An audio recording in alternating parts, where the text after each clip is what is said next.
En principe, l'employeur est libre d'imposer au salarié toute modification qui lui est favorable, que la modification vise une clause essentielle ou une clause accessoire du contrat. En revanche, lorsque l'employeur entend modifier une clause essentielle du contrat qui serait défavorable au salarié, il doit respecter, sous peine de nullité, les modalités prévues par l'article L121-7 du Code du travail.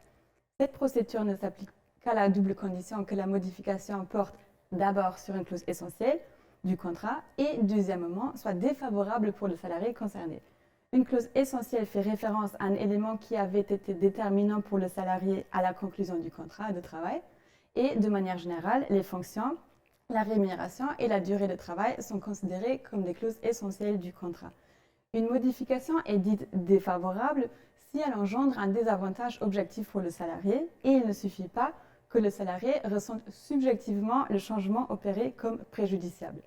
La jurisprudence a constaté que la mutation d'une fonction de nature essentiellement intellectuelle vers un travail essentiellement manuel est constitutive d'une modification d'une clause essentielle en défaveur du salarié, car il y a eu diminution des pouvoirs et de responsabilités du salarié.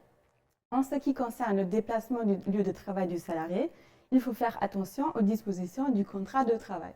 En effet, il a été jugé que le déplacement de Luxembourg à Paris était une modification défavorable aux salariés en raison de l'absence de clause de mobilité dans le contrat. Par contre, un autre arrêt a jugé que le transfert dans un autre État membre n'était pas une modification d'une clause essentielle parce qu'une clause de mobilité était expressément prévue dans le contrat de travail et en raison de l'absence de preuve des inconvénients qui auraient résulté pour le salarié en raison du transfert. Enfin, il a été jugé que la rétrogradation de gérant d'un salon de coiffure vers simple coiffeuse était une modification d'une clause essentielle en défaveur du salarié, car ce dernier a accepté de travailler pour la société justement parce qu'il lui était proposé de gérer le salon. La fonction de gérant était donc l'élément déterminant pour le salarié.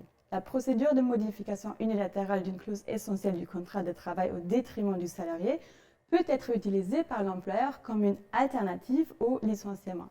Cette procédure permet en effet à l'employeur de maintenir la relation de travail avec le salarié, mais à des conditions différentes. La modification s'entend donc avec ou sans préavis pour des motifs personnels ou inhérents au bon fonctionnement de l'entreprise.